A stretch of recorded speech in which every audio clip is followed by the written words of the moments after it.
দিল্লি বিমানবন্দরে প্রধানমন্ত্রীর উপদেষ্টাকে হয়রানি অনাকাঙ্ক্ষিত বলছে পররাষ্ট্র মন্ত্রণালয়। হাই কমিশনারকে ডেকে কড়া প্রতিবাদ।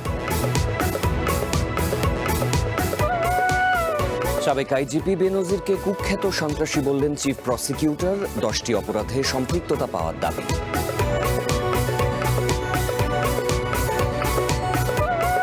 নিরপেক্ষ ব্যক্তিদের নিয়ে শিগগিরই ইসলামী ব্যাংকের পূর্ণাঙ্গ পর্ষদ। 2,500 কোটি টাকা তারল্য সহায়তা দিয়েছে বাংলাদেশ ব্যাংক।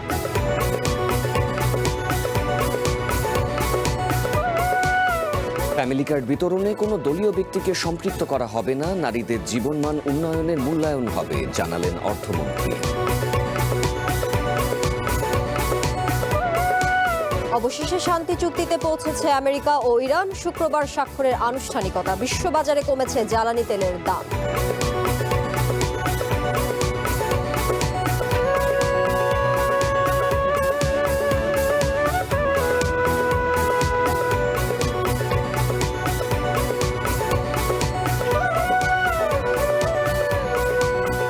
স্বাগত সন্ধ্যার বুলেটিনে। আমি তানিয়া হারুন এবং আমি সাফাত বিন ফরিদ। শুনছিলেন শিরোনাম, এবার পুরো খবর। প্রধানমন্ত্রীর তথ্য উপদেষ্টা ডাক্তার জাহিদুর রহমানকে নয়াদিল্লির বিমানবন্দরে হয়রানি ও বাধা দেওয়ার ঘটনায় তীব্র নিন্দা ও প্রতিবাদ জানিয়েছে বাংলাদেশ। দুপুরে ঢাকায় ভারতের ভারপ্রাপ্ত হাই কমিশনারকে তলব করে পররাষ্ট্র মন্ত্রণালয়। এর আগে পররাষ্ট্রমন্ত্রী ডক্টর খলিলুর রহমান বলেন, তথ্য উপদেষ্টাকে দিল্লিতে প্রবেশে বাধা দেয়া অনাকাঙ্ক্ষিত। এই বিষয়ে প্রয়োজনীয় ব্যবস্থা নেওয়ার কথা জানান পররাষ্ট্র প্রতিমন্ত্রী শামা ওবায়েদ। ইন্ডিয়ান ওশান রিম অ্যাসোসিয়েশনের বৈঠকে অংশ নিতে রবিবার দিল্লির ইন্দিরা গান্ধী আন্তর্জাতিক বিমানবন্দরে পৌঁছান প্রধানমন্ত্রীর তথ্য উপদেষ্টা ডাক্তার জাহিদুর রহমান। অভিযোগ উঠেছে, ইমিগ্রেশন কর্তৃপক্ষ তাকে দীর্ঘ সময় বসিয়ে রাখে এবং ভারতে প্রবেশে বাধা দেয়। ভারত সরকারের নির্দেশে তাকে দিল্লিতে প্রবেশের অনুমতি দেয়া হলেও জাহিদুর রহমান কলম্বো হয়ে ঢাকায় ফিরে আসেন।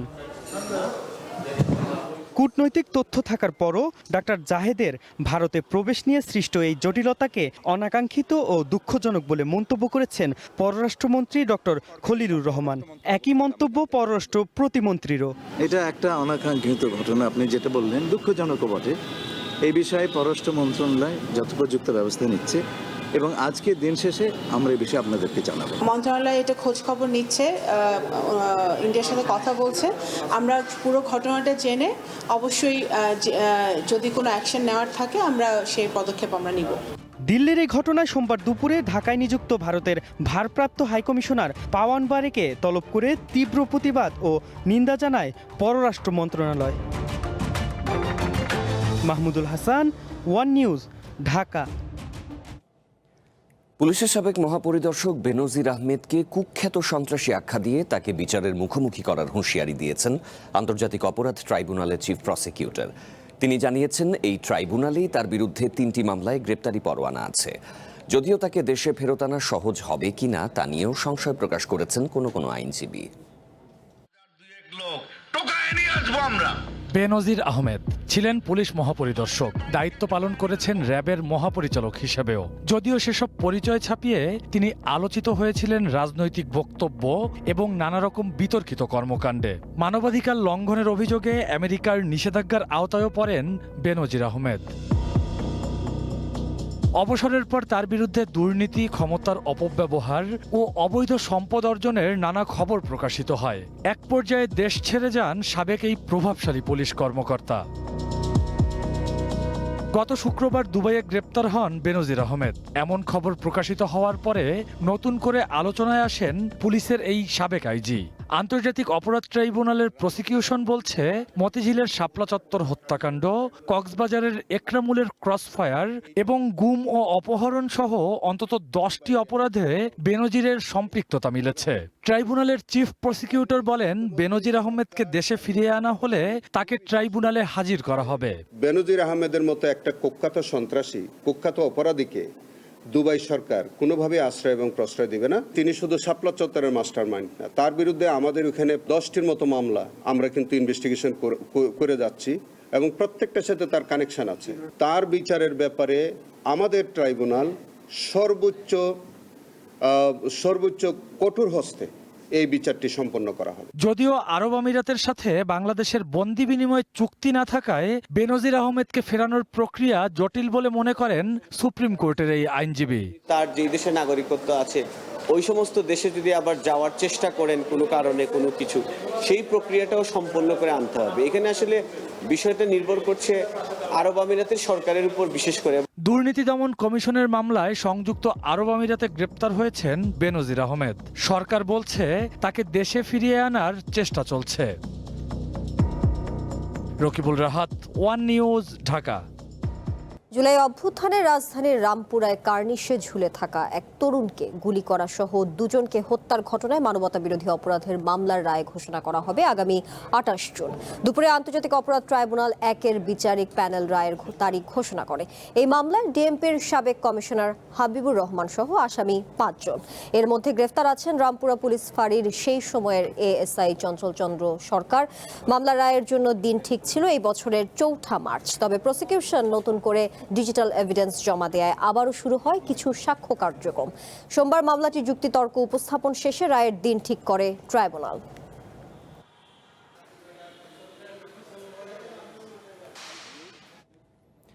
শিগগিরই ইসলামী ব্যাংকের পূর্ণাঙ্গ পরিচালনা পর্ষদ গঠন করা হবে। ব্যাংকের নবনিযুক্ত প্রশাসক মোহাম্মদ জহির হোসেন জানিয়েছেন, নতুন পর্ষদে নিরপেক্ষ সদস্যরা থাকবেন। ইসলামী ব্যাংকে 2,500 কোটি টাকা তারল্য সহায়তা দিয়েছে বাংলাদেশ ব্যাংক। এদিকে গ্রাহকদের আস্থা ফেরাতে পর্ষদে যোগ্য ব্যক্তিদের নিয়োগ দেওয়ার দাবি জানিয়েছে সচেতন গ্রাহক ফোরাম। রবিবার ইসলামী ব্যাংকের পর্ষদ ভেঙে দেয় বাংলাদেশ ব্যাংক। চেয়ারম্যান সহ সব সদস্যের নিয়োগও বাতিল করে কেন্দ্রীয় ব্যাংক। নতুন করে পর্ষদের দায়িত্ব দেওয়া হয় বাংলাদেশ ব্যাংকের নির্বাহী পরিচালক মোহাম্মদ জহির হোসেনকে। দুপুরে ইসলামী ব্যাংকের প্রধান কার্যালয়ে সংবাদ সম্মেলনে মোহাম্মদ জহির হোসেন জানান, ইসলামী ব্যাংক সচল রাখতে সব ধরনের ব্যবস্থা নেওয়া হচ্ছে। আরও জানান, দ্রুত সময়ের মধ্যে একটি পরিচালনা পর্ষদ গঠন করা হবে। এজন্য বাংলাদেশ ব্যাংকের পক্ষ থেকে 5 সদস্যের একটি কমিটি গঠন করা হবে। আমাকে পর্ষদের দায়িত্ব দেওয়া হয়েছে, 5 সদস্য বিশিষ্ট একটা বোর্ড গঠন করা হবে। তাই এখন এইটাই তো একটু যাচাই বাছাইয়ের দরকার আছে। বোর্ড পাবেন, নিরপেক্ষ বোর্ড পাবেন, যেটা থাকবে সকল সমালোচনার ঊর্ধ্বে। এ সময় গ্রাহকদের আস্থা দ্রুত ফিরিয়ে আনার উপরও জোর দেন তিনি। তাদের যে চাহিদা সেটা আমরা পূরণ করব। এদিকে 7 দফা দাবিতে আবারও সংবাদ সম্মেলন করেছে ইসলামী ব্যাংক সচেতন গ্রাহক ফোরাম। সংগঠনটির আহ্বায়ক বলেন, বাংলাদেশ ব্যাংক একপাক্ষিকভাবে পুরো পরিচালনা পর্ষদ ভেঙে দিয়েছে। এ সময় এস আলমের পাচার করা টাকা ফিরিয়ে আনার দাবিও জানান তারা। আমাদের দাবিকে উপেক্ষা করে বাংলাদেশ ব্যাংক একতরফাভাবে পরিচালনা পরিষদ ভেঙে দিয়ে নতুন করে একটি সংকট তৈরি করেছে। এস আলম কর্তৃক লুণ্ঠিত টাকা উদ্ধার করা ও লুটেরাদের বিচার আওতায় নিয়ে আসা এবং ব্যাংকটিকে সুশাসন প্রতিষ্ঠিত করা। দাবি আদায় না হওয়া পর্যন্ত আন্দোলন চালিয়ে যাওয়ার ঘোষণা দিয়েছে সচেতন গ্রাহক ফোরাম। মঙ্গলবার গভর্নরের কাছে স্মারকলিপি জমা দেবে এই ফোরাম। শরিয়া ভিত্তিক বাণিজ্যিক ব্যাংকটি। Tanjin Akter, One News, Dhaka. বাজেটের পুনরুদ্ধার পরিকল্পনা তখনই সফল হবে যখন খাদ্য ব্যয় কমবে, সাধারণ মানুষের প্রকৃত আয় বাড়বে এবং নতুন কর্মসংস্থান সৃষ্টি হবে, এমন মত দিয়েছেন নাগরিক প্ল্যাটফর্মের আহ্বায়ক অর্থনীতিবিদ ডক্টর দেবপ্রিয় ভট্টাচার্য। দুর্বল আর্থিক কাঠামো আর লাগামহীন মূল্যস্ফীতির বাজারে করমুক্ত আয়সীমা সাধারণ মানুষকে উল্টো চাপে ফেলবে বলেও সতর্ক করেন তিনি। 2026-27 অর্থ বছরের বাজেটে করের নতুন বিন্যাস সাধারণ মানুষের পকেটে উল্টো বাড়তি চাপ তৈরি করবে বলে মনে করছেন অর্থনীতিবিদরা। সোমবার রাজধানীর মহাখালীর ব্র্যাক সেন্টারিনে আয়োজিত বাজেটে সুবিধাবঞ্চিত মানুষের জন্য কি আছে শীর্ষক আলোচনায় এসব কথা উঠে আসে। সামাজিক সুরক্ষা খাতে বরাদ্দ বৃদ্ধি করা হলেও অপ্রাতিষ্ঠানিক খাতের বিশাল শ্রমিক শ্রেণীকে কিভাবে এই সুরক্ষার আওতায় আনা হবে তা এখনো অস্পষ্ট। সম্পদের উপর কর এখন আমরা সকলেই দেই, আমরা সারচার্জ দেই না এমন না, কিন্তু এটাকে আরো স্বচ্ছভাবে এবং এটাকে আয়ের কর হিসেবে দেখা, ওইটাকে আপনার সারচার্জ হিসেবে না রেখে আর কি, এইটা একটা প্রক্রিয়া, এটার ভিতর দিয়ে যাওয়ার প্রয়োজন আছে। বাজার নিয়ন্ত্রণে রাখতে সরাসরি কর ছাড়ের পাশাপাশি উৎপাদন ও পণ্য পর্যায়ে ভ্যাট কমানো জরুরি বলেও মত দেন বক্তারা। অনেকগুলো নিত্য প্রয়োজনীয় দ্রব্যের উপরে 1% টিডিএস থেকে 0.5% টিডিএস করা হয়েছে। তো দিনের শেষে গিয়ে আসলে আমাদের দেখতে হবে যে আসলে এই যে করটা কমানো হলো সেটার প্রতিফলন আমার প্রাইসে আসছে কিনা। ব্যাংক খাত সংস্কার, মূল্যস্ফীতি নিয়ন্ত্রণ, জ্বালানি নিরাপত্তা এবং এলডিসি উত্তরণের প্রস্তুতি না নিলে অর্থনৈতিক স্থিতিশীলতা অর্জন সম্ভব নয় বলে জানান অর্থনীতিবিদরা। ইনভেস্ট করতে হবে শিশুদের জন্য। মিনা ফেরদাউস, ওয়ান নিউজ, ঢাকা। এবং তৃণমূল ফ্যামিলি কার্ড বিতরণে কোনো রাজনৈতিক ব্যক্তিকে সম্পৃক্ত করা হবে না বলে জানিয়েছেন অর্থমন্ত্রী আমির খসরু মাহমুদ চৌধুরী। তিনি জানিয়েছেন, নতুন অর্থবছরে প্রায় 14,000 কোটি টাকা বরাদ্দ দেওয়া হয়েছে। এদিকে সমাজ কল্যাণমন্ত্রী জানিয়েছেন, ফ্যামিলি কার্ডের ভেরিফিকেশনে 5টি রোহিঙ্গা পরিবারের সন্ধান মিলেছে, যদিও তাদেরকে ফ্যামিলি কার্ডে যুক্ত করা হবে না। মায়েদের কাছে ধীরে ধীরে আমরা ফ্যামিলি কার্ড পৌঁছে দিব। বিএনপি সরকার দায়িত্ব নেয়ার 1 মাসের মধ্যেই পাইলট আকারে চালু হয় ফ্যামিলি কার্ড। সামাজিক সুরক্ষা বেষ্টনীর আওতা বাড়ানো এবং নারী ক্ষমতায়নের জন্য বিএনপি সরকারের এই উদ্যোগ। সোমবার সচিবালয়ে ফ্যামিলি কার্ড বাস্তবায়ন নীতিমালা 2026-এর খসড়া পর্যালোচনা ও নীতিগত অনুমোদনের জন্য বৈঠকে বসে সংশ্লিষ্ট মন্ত্রণালয়। বৈঠক শেষে অর্থমন্ত্রী আমির খসরু মাহমুদ চৌধুরী জানান, 4 বছরে 4 কোটি পরিবারকে কার্ড দেয়া হবে। এবছরের জন্য বরাদ্দ রাখা হয়েছে 14,000 কোটি টাকা। শুধু তাই নয়, এই কাজের স্বচ্ছতা আনতে দলীয় কাউকে সম্পৃক্ত করা হবে না। পাশাপাশি যাদের কার্ড দেয়া হচ্ছে তাদের জীবনযাত্রার মান কতটা উন্নয়ন হচ্ছে সেটিও মূল্যায়ন করা হবে। এই সরকারের মূল উদ্দেশ্যটা হচ্ছে লাইফ সাইকেল সাপোর্ট। আপনি জন্ম থেকে মৃত্যু পর্যন্ত একটা নাগরিকের প্রতি একটা সরকারের যে দায়িত্ব আছে, সেই দায়িত্বটা পালনকে মাথায় রেখে কিন্তু এই পরিকল্পনা করা হয়েছে। এখানে কিন্তু আমরা, আপনারা জানেন, কোনো দলীয় লোকজনকে ইনভলভ করছি না। ফর দ্য ফার্স্ট টাইম বাংলাদেশে যত সোশ্যাল প্রোগ্রাম হয়েছে বিগত দিনে, দলীয় লোকজনের একটা ইনভলভমেন্ট ছিল। আমরা কিন্তু এখানে কোনো দলীয় লোকজনকে ইনভলভ করছি না। 100% সরকারি কর্মকর্তারা, যেটা অলরেডি সাকসেসফুলি পাইলট প্রজেক্ট করেছে যারা, তাদেরকে করা হচ্ছে। এ সময় সমাজ কল্যাণ মন্ত্রী জানান, ফ্যামিলি কার্ড ভেরিফিকেশনে 5টি রোহিঙ্গা পরিবার পাওয়া গেছে, কিন্তু জাতীয় পরিচয়পত্র না থাকায় তাদের ফ্যামিলি কার্ড দেয়া হয়নি। আগামীতে স্বচ্ছতা নিশ্চিতে 6 মাস পর পর অডিটের কথাও জানান সমাজ কল্যাণ মন্ত্রী। 5 জনকে আনাই যায় না, কারণ 5 জনই দেশে other side of the border থেকে আসছে। এখন তারা ধরা পড়ে যাবে, তখন তারা এই জন্য তারা দেশে এখন 95টা সোশ্যাল সেফটি নেটের প্রোগ্রাম প্রচলিত আছে। তার মধ্যে সবচেয়ে কম এরর 2 থেকে 1 to 2% এরর সম্বলিত প্রোগ্রাম হচ্ছে ফ্যামিলি কার্ড। এক প্রশ্নের জবাবে অর্থমন্ত্রী বলেন, ভঙ্গুর অর্থনীতি স্থিতিশীল করা এবং তারপর ধীরে ধীরে সমৃদ্ধ করাই এই বাজেটের বড় চ্যালেঞ্জ। এই জন্য আমরা এই পরিবর্তনটা আনার চেষ্টা করছি। সমাজ ও দেশের প্রতিটি মানুষের কথা মাথায় রেখেই এবারের বাজেট দেয়া হয়েছে বলে দাবি করেন অর্থমন্ত্রী। নয়ন আদিত্য, ওয়ান নিউজ, ঢাকা। দীর্ঘদিনের রক্তক্ষয়ী সংঘাত আর কূটনৈতিক সংকটের অবসান ঘটিয়ে অবশেষে শান্তি চুক্তিতে পৌঁছেছে আমেরিকা ও ইরান। চুক্তির বিষয়টি নিশ্চিত করে হরমুজে টোল মুক্ত জাহাজ চলাচল এবং অবরোধ প্রত্যাহারের নির্দেশ দিয়েছেন প্রেসিডেন্ট ডোনাল্ড ট্রাম্প। ওয়াশিংটন চুক্তি করতে বাধ্য হয়েছে দাবি করে নিজেদের বিজয় ঘোষণা করেছে তেহরান। আগামী শুক্রবার সুইজারল্যান্ডে এই চুক্তির আনুষ্ঠানিকতা হবে বলে জানিয়েছে পাকিস্তান। চুক্তিকে স্বাগত জানিয়েছে ব্রিটেন, ফ্রান্স সহ বিভিন্ন দেশ। আমেরিকা ইরানের সংঘাত আদৌ শেষ হবে কিনা তা নিয়ে যেন ধোঁয়াশা কাটছিলই না। অবশেষে কাতারের মধ্যস্থতায় তেহরানে 15 ঘন্টার আলোচনার পর যুদ্ধ বন্ধে একটি চূড়ান্ত চুক্তিতে পৌঁছায় তেহরান এবং ওয়াশিংটন। বিষয়টি নিশ্চিত করে ট্রাম্প সামাজিক মাধ্যমে জানান, ইসলামী প্রজাতন্ত্র ইরানের সাথে চুক্তি সম্পূর্ণ। সেই সাথে হরমুজ প্রণালীতে টোলমুক্ত চলাচল এবং আমেরিকার অবরোধ তুলে নেওয়ার নির্দেশ দেন ট্রাম্প। নিউ ইয়র্ক টাইমসকে তিনি বলেন, এই চুক্তি হরমুজকে স্থায়ীভাবে টোলমুক্ত করবে। পাকিস্তানের প্রধানমন্ত্রী শেহবাজ শরীফও সোমবার সামাজিক যোগাযোগ মাধ্যমে বলেন, শুক্রবার সুইজারল্যান্ডে এই চুক্তির আনুষ্ঠানিক স্বাক্ষর হবে। এখনো শর্তগুলো পুরোপুরি প্রকাশ হয়নি, তবে শেহবাজ শরীফ জানিয়েছেন, এই চুক্তির আওতায় লেবানন সহ সব ফ্রন্টে অবিলম্বে এবং স্থায়ীভাবে সামরিক অভিযান বন্ধের কথা বলা হয়েছে। ইরানের উপপররাষ্ট্রমন্ত্রী রাষ্ট্রীয় টেলিভিশনে চুক্তি চূড়ান্ত হওয়ার বিষয়টি নিশ্চিত করেছেন এবং দেশটির শীর্ষ সামরিক কমান্ড এটিকে তেহরানের বিজয় হিসেবে আখ্যায়িত করেছে। সেই সাথে ইরানের রাষ্ট্রীয় গণমাধ্যম 14 দফা সমঝোতা স্মারকের খসড়া বিবরণ প্রকাশ করেছে। বলা হয় লেবানন সহ সব ফ্রন্টে সংঘাত বন্ধ হবে। ইরানের অভ্যন্তরীণ বিষয়ে হস্তক্ষেপ না করার প্রতিশ্রুতি, 30 দিনের মধ্যে নৌ অবরোধ এবং সেনা প্রত্যাহার, ইরানের অর্থ ছাড় রয়েছে পারমাণবিক অস্ত্র উৎপাদন না করার বিষয়ে ইরানের অঙ্গীকার। চুক্তির আইনি প্রক্রিয়া কিভাবে সম্পূর্ণ হবে তা নিয়ে হোয়াইট হাউস কাজ করছে। ওয়াল স্ট্রিট জার্নালকে দেওয়া এক সাক্ষাৎকারে ট্রাম্প জানান, চুক্তিটি হয়তো তিনি নিজে ইলেকট্রনিকভাবে স্বাক্ষর করবেন অথবা ভাইস প্রেসিডেন্ট জেডি ভ্যান্স সশরীরে উপস্থিত হয়ে স্বাক্ষর করবেন। এদিকে আমেরিকার ডেমোক্রেটিক আইন প্রণেতারা শান্তি চুক্তিকে স্বাগত জানিয়েছেন এবং কংগ্রেসের কঠোর তদারকির আহ্বান জানান। চুক্তিকে স্বাগত জানিয়ে যৌথ বিবৃতি দিয়েছে ব্রিটেন, ফ্রান্স, জার্মানি, ইতালি। সমঝোতা চুক্তিকে স্বাগত জানিয়েছেন তুর্কির প্রেসিডেন্ট রিসেপ তাইপ এরদোয়ান। চুক্তিকে কাজে লাগিয়ে মধ্যপ্রাচ্যে স্থায়ী শান্তি প্রতিষ্ঠার আহ্বান জানিয়েছে এশিয়া, ইউরোপ সহ বিভিন্ন দেশের রাষ্ট্রপ্রধান। Masud Rana, one international desk. এদিকে ইরান আমেরিকার শান্তি চুক্তি এবং হরমুজ খুলে দেওয়ার খবরে বিশ্ববাজারে কমেছে জ্বালানি তেলের দাম, যা মার্চের পর সর্বনিম্ন পর্যায়ে নেমেছে। বার্তা সংস্থা রয়টার্স বলছে, সোমবার অপরিশোধিত তেলের দাম ব্যারেল প্রতি কমেছে 4.10%। বর্তমান বিক্রি হচ্ছে $83.75।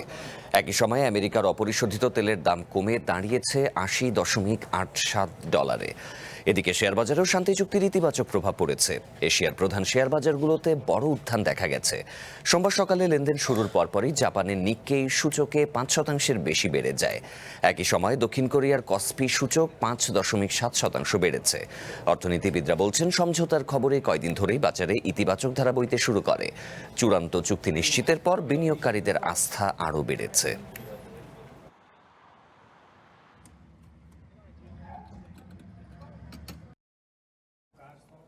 এবারে কনফিডেন্স সিমেন্টের সৌজন্যে বিশ্বকাপ ফুটবলের খবর।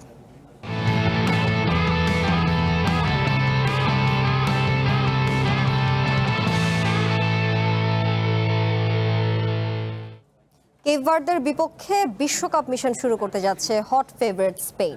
ইনজুরি মুক্ত স্কোয়াড নিয়ে মাঠে নামতে প্রস্তুত লুইস দে লা ফুয়েন্তের শিষ্যরা। প্রথম ম্যাচে নিজেদের সামর্থ্য প্রমাণের বড় সুযোগ পাচ্ছেন তরুণ তুর্কি লামিন ইয়ামাল। অন্যদিকে ইতিহাসে প্রথমবারের মতো বিশ্বকাপের মঞ্চে নামছে কেপ ভার্দ। আজ রাত 10টায় মুখোমুখি হচ্ছে তারা। এবারে বিশ্বকাপের হট ফেভারিট স্পেন আজ রাতে শুরু করতে যাচ্ছে তাদের বিশ্বকাপ মিশন। 2010-এর বিশ্বকাপ চ্যাম্পিয়নদের লক্ষ্য এবার 16 বছরের শিরোপা খরা কাটানো। এই লক্ষ্যে শক্তিশালী দল নিয়ে মাঠে নামতে প্রস্তুত স্পেন। ইউরো চ্যাম্পিয়নশিপ জয়ের পর লুইস দে লা ফুয়েন্তের অধীনে দারুণ ফর্মে আছে দা রোজা। মাঝ মাঠে ফুয়েন্তের বিশ্বাসের নাম রদ্রি, পেদ্রি ও ফেবিয়ান রুইজ। সবচেয়ে বড় স্বস্তির খবর, এই মুহূর্তে স্প্যানিশ শিবিরে কোনো ইনজুরির সমস্যা নেই। কোচ নিশ্চিত করেছেন 18 বছর বয়সী তরুণ তুর্কি লামিন ইয়ামাল এবং নিকো উইলিয়ামস সম্পূর্ণ ফিট আছেন, যোগ দিয়েছেন দলের অনুশীলনে। তবে পুরো 90 মিনিট খেলিয়ে ঝুঁকি না নিয়ে ম্যাচের দ্বিতীয়ার্ধে তাদের নামানো হতে পারে, এমনটাই জানিয়েছেন কোচ। বার্সেলোনার 3 ফুটবলার পাউ কুবার্সি, পেদ্রি ও ফেরান তোরেস শুরু থেকেই থাকবেন একাদশে। এদিকে লামিনের জায়গার শুরুর একাদশে সুযোগ পাওয়ার কথা ফেরান তোরেসের, তাই এই ম্যাচে নিজেকে প্রমাণের বড় সুযোগ থাকবে তার কাছে। অন্যদিকে ফুটবল ইতিহাসে সবচেয়ে বড় মঞ্চে আজ অভিষেক হচ্ছে আফ্রিকার লড়াকু দল কেপ ভার্দের।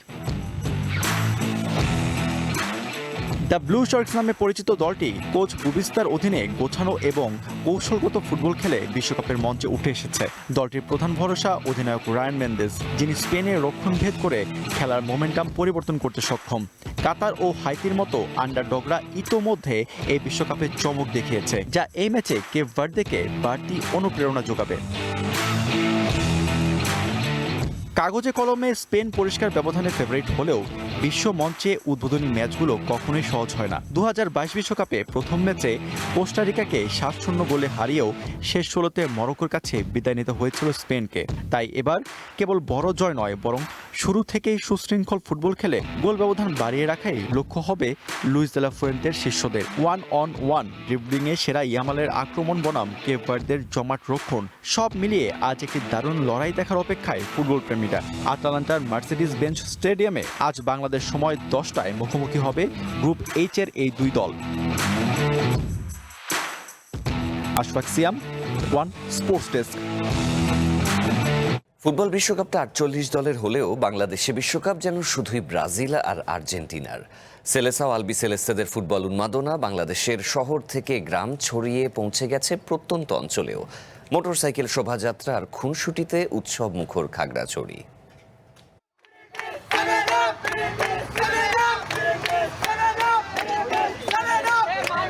বিশ্বকাপ মানেই আবেগ আর চিরচেনা আর্জেন্টিনা ব্রাজিল দ্বৈরথ।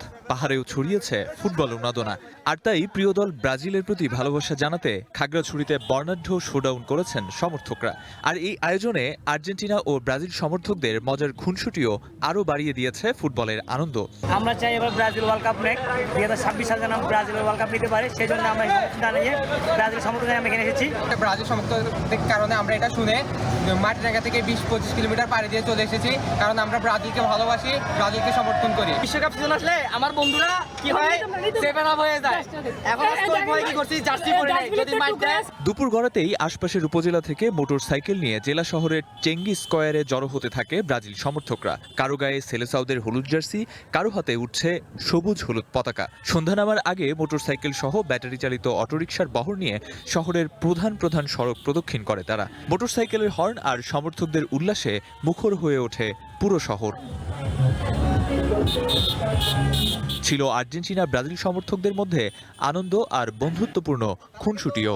2014 বিশ্বকাপে গড়ের মাঠে 7 গোল গেছিল জার্মানি থেকে, আজকে তাদের থেকে গরম থাকবে। Ariful Islam Sahab, One Sports Desk. Kushtia Daulatpur সীমান্তে শূন্য রেখায় 3 দিন ধরে অবস্থান করা 12 জন নারী, পুরুষ ও শিশুকে ফেরত নিয়েছে বিএসএফ। সোমবার বিজিবির সাথে পতাকা বৈঠকের পর তাদের ফিরিয়ে নিয়ে যায় ভারতীয় সীমান্তরক্ষীরা। কুষ্টিয়া 47 বিজিবি ব্যাটালিয়নের অধিনায়ক লেফটেন্যান্ট কর্নেল রাশেদ কামাল রনি এই তথ্যটি নিশ্চিত করেছেন। তিনি জানিয়েছেন, সকাল 10:30টায় শূন্য রেখার 148 নম্বর পিলারের কাছে কোম্পানি কমান্ডার পর্যায়ে বিজিবি ও বিএসএফ এর মধ্যে সংক্ষিপ্ত পতাকা বৈঠক হয়। পরে বেলা 11টার দিকে 12 জনকে শূন্য রেখা থেকে ফিরিয়ে নিয়ে যায় বিএসএফ।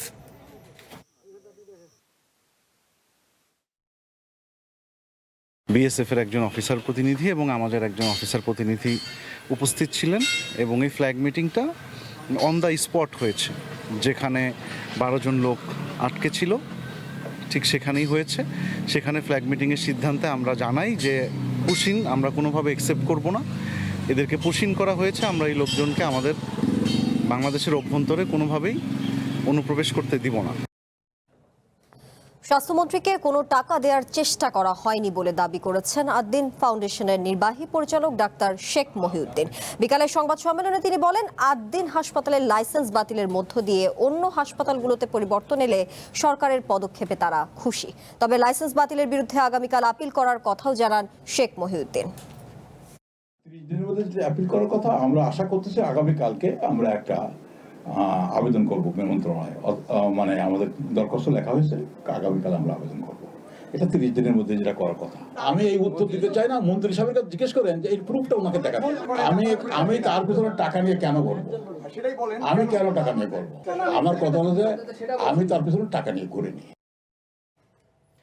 পুশিন এবং সীমান্ত হত্যা বন্ধ না করতে পারলে পররাষ্ট্রমন্ত্রী ও স্বরাষ্ট্রমন্ত্রীকে নাকে খত দিয়ে ক্ষমতা ছাড়তে হবে, এমন মন্তব্য করেছেন জাতীয় নাগরিক পার্টি এনসিপির মুখ্য সমন্বয়ক নাসির উদ্দিন পাটোয়ারি। সীমান্তে পুশিন ও হত্যা নির্যাতন বন্ধের দাবিতে রাজধানী শাহবাগে বিক্ষোভ সমাবেশে এমন হুঁশিয়ারি দিয়েছেন তিনি। এ সময় সীমান্তে হত্যা বন্ধ, পানি চুক্তি ও ব্যবসা বাণিজ্যে বাংলাদেশের ন্যায্যতা নিয়ে প্রশ্ন তোলেন জামায়াত নেতারা। তারা ভারতের আধিপত্য বিস্তার বন্ধেরও দাবি জানান।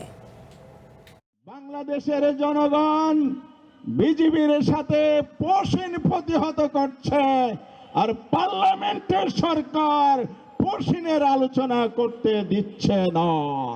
নিজেদের উপরে দাদাগিরি বাবুগিরি করে বাংলার বীর জনগণকে প্রধানত রাখা যাবে না। আমাদের সংগ্রাম চলবে। রাজধানীর যানজট নিরসন ও সড়কে শৃঙ্খলা ফেরাতে সায়দাবাদ, মহাখালী ও গুলিস্তান থেকে বাস টার্মিনাল সরিয়ে নেওয়ার নির্দেশ দিয়েছেন প্রধানমন্ত্রী তারেক রহমান। সোমবার সচিবালয়ে ট্রাফিক ব্যবস্থাপনার অগ্রগতি ও হালনাগাদ তথ্য জানতে বৈঠক করেন প্রধানমন্ত্রী। বৈঠক শেষে ঢাকা দক্ষিণ সিটি প্রশাসক আব্দুস সালাম জানান, গুলিস্তান টার্মিনাল সরিয়ে কেন্দ্রীয় কারাগারের পাশে স্থানান্তরের বিষয়ে আলোচনা হয়েছে। সায়দাবাদ বাস টার্মিনালে শৃঙ্খলা ফিরিয়ে আনার পাশাপাশি মহাখালী বাস টার্মিনালও স্থানান্তরের নির্দেশনা দিয়েছেন প্রধানমন্ত্রী। গুলিস্তানের এই টার্মিনালটাকেও সরানোর জন্য আমাদের ডিসিশন হয়েছে। কেন্দ্রীয় কারাগারের এখানে বাগৈর একটা জায়গা, সেই জায়গাটার ব্যাপারে উনি আন্তঃমন্ত্রণালয় মিটিংয়ের নির্দেশ দিয়েছেন যে সেটাও যত দ্রুত সম্ভব ওইখানে ব্যবস্থা করতে পারি, সেই ব্যাপারে তিনি নির্দেশ দিয়েছেন। একটা সিদ্ধান্ত হয়েছে যে মহাখালী আন্তজেলা বাস সার্ভিসগুলো যেখানে রাস্তার উপরে থাকে, হয়তো বা আগের চেয়ে কিছুটা কমেছে, বাট পুরোপুরি রাস্তার উপরে যাতে না থাকে সেটার জন্য অন্যত্র কোথাও একটা ব্যবস্থা করার জন্য একটা নির্দেশনা দিয়েছেন। মতাদর্শের ভিন্নতা থাকলেও দেশ ও মানুষের কল্যাণে গণমাধ্যমকে ঐক্যবদ্ধ থাকার আহ্বান জানিয়েছেন তথ্য ও সম্প্রচার মন্ত্রী জহিরুদ্দিন স্বপন। সংবাদপত্রের কালো দিবস উপলক্ষে সকালে রাজধানীর চলচ্চিত্র প্রকাশনা অধিদপ্তরে আয়োজিত সেমিনারে এই আহ্বান জানিয়েছেন মন্ত্রী। তিনি বলেন, গণমাধ্যম বস্তুনিষ্ঠ দৃষ্টিভঙ্গির ওপর দাঁড়াতে না পারলে স্বাধীন কমিশন গঠন সম্ভব নয়। গণমাধ্যম সমাজের আয়না, তাই নিখুঁত থাকতে হবে। গণমাধ্যম কমিশন গঠনের তৎপরতা বেগবান হচ্ছে বলেও জানিয়েছেন তথ্যমন্ত্রী। আজকের এই দিনটি কেবলমাত্রই তা নয়, এমনও হতে পারে আমরা সকলে মিলে এই দিনটিকে বাংলাদেশের গণমাধ্যমের স্বাধীনতার দিবস হিসেবেও আমরা চর্চা করতে পারি অথবা নির্ধারণ করতে পারি। সেখানেও কিন্তু দেখা যাবে যে 16ই জুন যারা কৃষ্ণ দিবস তৈরি করেছিল, বিপরীতে 16ই জুনকেই আমরা দাঁড় করতে পারি গণমাধ্যমের স্বাধীনতার প্রাতিষ্ঠানিক কাঠামোর দিন। সম্ভবত ফ্যাসিবাদ এবং স্বৈরতান্ত্রিক মানসিকতার বিপরীতে গণতান্ত্রিক মূল্যবোধের এর চাইতে কোনো মধুর প্রতিশোধ আর হতে পারে না। শিক্ষা প্রতিষ্ঠানে খেলাধুলা ও সংস্কৃতি চর্চা বাধ্যতামূলক হলে শিক্ষার্থীরা কোচিং বিমুখ হবে, এমন মন্তব্য করেছেন শিক্ষামন্ত্রী এহসানুল হক মিলন। সকালে সরকারি শারীরিক শিক্ষা কলেজে এক অনুষ্ঠানে তিনি এই মন্তব্য করেন। মন্ত্রী বলেন, দেশ গড়তে শিক্ষাকে সবচেয়ে বেশি গুরুত্ব দিচ্ছে সরকার। প্রাধান্য দেওয়া হচ্ছে কারিগরি ও সৃজনশীল লেখাপড়াকে। দেশের 8টি বিভাগের ক্ষুদে খেলোয়াড়রা প্রস্তুত। তাদের প্রতিযোগিতা উপভোগ করতে এসেছেন শিক্ষামন্ত্রী আ.ন.ম এহসানুল হক মিলন। মশাল জ্বালিয়ে বেলুন উড়িয়ে মন্ত্রী উদ্বোধন করেন প্রাথমিক শিক্ষা পদক প্রতিযোগিতা 2026।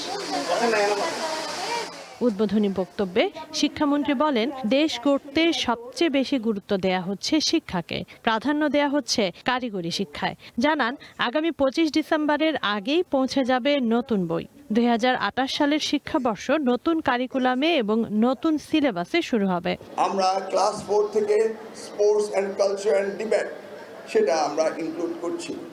ক্লাস 6-এ আমরা ডিবেট, মানব সম্পদ উন্নয়নের যে ধারণাটি, সেখানে আমরা সেটি দিব এবং ক্রমান্বয়ে আমরা কারিগরি শিক্ষাকে গুরুত্ব দিব। পরে সাংবাদিকদের সাথে আলাপকালে শিক্ষামন্ত্রী বলেন, খেলাধুলা ও সংস্কৃতি চর্চা বাধ্যতামূলক হলে শিক্ষার্থীরা কোচিং বিমুখ হবে। আগামীর বাংলাদেশকে ঢেলে সাজাতে সবচেয়ে গুরুত্ব দেয়া হচ্ছে শিক্ষাকে। যখন সৃজনশীল লেখাপড়া করাবেন তখন প্রশ্ন উত্তর নির্ভরশীল এবং ক্লাসরুমে মার্কিং এর চেয়ে বেরিয়ে আসবে। সৃজনশীলতা সৃষ্টি করতে হবে। এই সৃষ্টিটা শুরু হবে প্রাথমিক স্কুল থেকে। পরে ক্রীড়া প্রতিযোগিতায় অংশ নেওয়া শিক্ষার্থীদের সাথে কথা বলেন মন্ত্রী। উপভোগ করেন শিক্ষার্থীদের পরিবেশনা। তানজিনা অন্ত, ওয়ান নিউজ, ঢাকা।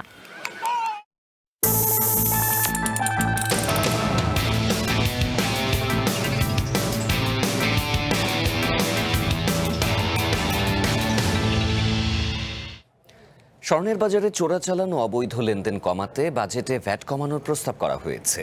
কর কাঠামোকে সহজ করতেই এমন পথে হাঁটছে সরকার। তবে এতে রাজস্ব কমে যাওয়ার ঝুঁকিও দেখছেন বিশেষজ্ঞরা।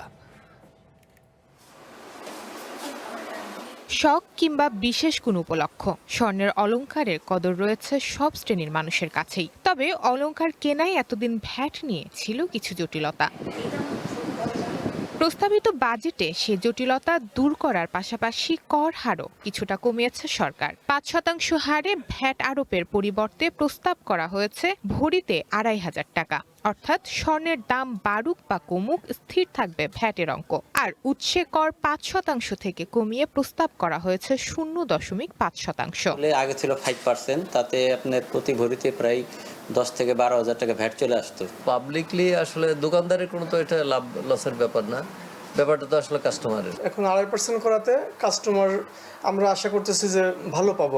বর্তমানে ১৮, ২১, ২২ ক্যারেট বা সনাতন পদ্ধতির স্বর্ণের দামে রয়েছে বিস্তর ফারাক। সবচেয়ে দামি ২৪ ক্যারেট স্বর্ণের ক্ষেত্রেও একই নিয়ম প্রযোজ্য হবে। এক অঙ্কের ভ্যাট আরোপের ফলে এই খাতে সরকারের রাজস্ব কমে যাওয়ার ঝুঁকি দেখছেন অর্থনীতিবিদরা। এই সনাতন পদ্ধতির স্বর্ণ এবং বিভিন্ন যে ক্যারেটের স্বর্ণ, এগুলোর ক্ষেত্রে যে ভ্যাট সেটি ২৫০০ টাকা ধার্য করা হয়েছে, আমি মনে করি সেটা সামাজিক ন্যায় বিচারের যে কনসেপ্ট রয়েছে এই কর আরোপের ক্ষেত্রে সেটা পরিপন্থী। সুতরাং আমাদের বিভিন্ন যে আয় শ্রেণীর মানুষ তাদের ভোগের উপরে ভিত্তি করে আসলে পণ্যের কর নির্ধারণ করতে হবে। তবে সরকারের দাবি কর প্রশাসন সহজ করা, চোরাচালান কমিয়ে আনা, আনুষ্ঠানিক খাতে নিয়ে আসা এবং ব্যবসায়ীদের ভ্যাট দিতে উৎসাহী করতে সহায়ক হবে এই নীতি। ফলে বৈধ ব্যবসা বাড়লে বাড়বে রাজস্ব আয়। স্বর্ণ ও স্বর্ণালংকার সরবরাহে উৎস করের ৫% থেকে ০.৫% করা হয়েছে। আমরা আশা করছি যে ডার্ক মার্কেটে সোনার ব্যবসা চলে সেখান থেকে আমরা বেরিয়ে আসতে পারবো। সংশ্লিষ্টরা বলছেন এই নীতিকে সরকার পরীক্ষামূলকভাবে দেখতে পারে, তবে নিবিড়ভাবে পর্যবেক্ষণ করার মাধ্যমে এর সুফল তুলে আনতে না পারলে এই খাতে রাজস্ব আয় তলানিতে পৌঁছানোর ঝুঁকি রয়েছে। স্বপ্না স্মৃতি, ওয়ান নিউজ, ঢাকা। গোপালগঞ্জের কাশিয়ানীতে শেখ মুজিবুর রহমানের ভাস্কর্যে কালি লেপনের প্রতিবাদে বিক্ষোভ মিছিল ও ঢাকা খুলনা মহাসড়ক অবরোধ করেছে নিষিদ্ধ সংগঠন ছাত্রলীগ। দুপুরে রাতেল হর্টিকালচার সেন্টার এলাকায় ৪০ থেকে ৫০ জন বিক্ষোভকারী সড়কে অবস্থান নিয়ে আগুন জ্বালিয়ে বিভিন্ন স্লোগান দেয়। প্রায় আধা ঘন্টা অবরোধের কারণে মহাসড়কের দুই পাশে দীর্ঘ যানজট তৈরি হয়। পুলিশ বলছে বিক্ষোভ মিছিলে কারা নেতৃত্ব দিয়েছিল সেই বিষয়ে এখনও নিশ্চিত হওয়া যায়নি। স্থানীয়রা জানায় গত ৯ জুন রাতে উপজেলা পরিষদ চত্বরে স্থাপিত শেখ মুজিবের ভাস্কর্যে দুর্বৃত্তরা কালি লেপন করে। পরদিন রাতে ছাত্রলীগের কয়েকজন নেতাকর্মী সেই কালি পরিষ্কার করে। ওই ঘটনার ভিডিও সামাজিক মাধ্যমে ছড়িয়ে পড়ার পর ব্যাপক আলোচনা সমালোচনার সৃষ্টি হয়।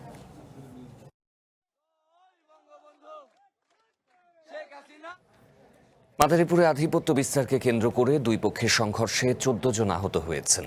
এ সময় ১৩টি বসতঘরে ভাঙচুর ও লুটপাটের অভিযোগ পাওয়া গেছে। সকালে সদর উপজেলার ঝিকরহাটি গ্রামে এই সংঘর্ষের ঘটনা ঘটে। স্থানীয়রা জানিয়েছেন এ সময় শতাধিক ককটেল বিস্ফোরণ ঘটে। আহতদের উদ্ধার করে মাদারীপুর জেলা হাসপাতাল সহ বিভিন্ন ক্লিনিকে চিকিৎসা দেয়া হয়। পুলিশ ঘটনাস্থলে গিয়ে পরিস্থিতি নিয়ন্ত্রণে আনে। পুলিশ বলছে জড়িতদের শনাক্ত করে নেওয়া হবে ব্যবস্থা।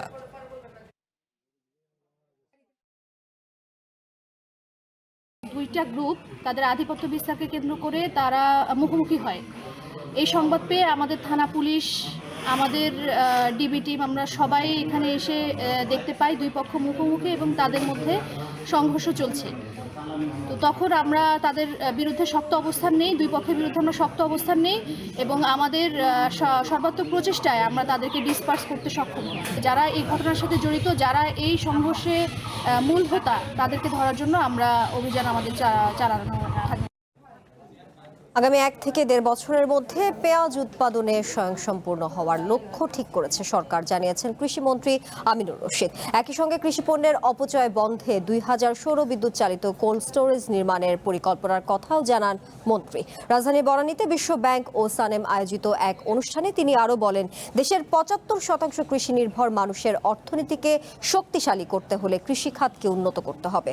পাশাপাশি গুণগত ও মানসম্মত খাদ্য উৎপাদনে সরকার বিশেষ গুরুত্ব দিয়েছে বলেও জানান কৃষিমন্ত্রী।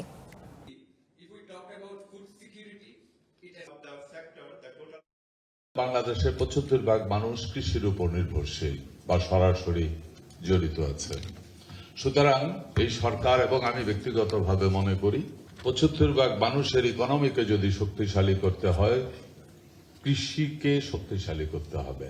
কৃষিকে শক্তিশালী করার জন্য আমাদেরকে কিছু সুদূর প্রসারী প্ল্যান নিতে হবে, যেটা বাংলাদেশ সহ সারা বিশ্বের সাথে সামঞ্জস্যতা থাকবে। টাকা ছাড়া সেবা মেলে না ময়মনসিংহ মেডিকেলে। অপারেশন সহ প্রতিটি পদক্ষেপেই রোগী ও তাদের স্বজনদের গুনতে হচ্ছে বাড়তি টাকা। তারপরও হেনস্থার শিকার হতে হয় রোগী এবং স্বজনদের। এদিকে হাসপাতাল চত্বরে কুকুর বিড়ালের অবাধ বিচরণে আতঙ্ক বাড়ছে। স্থানীয় সংসদ সদস্য বলছেন, অভিযানগুলো তার নজরে এসেছে।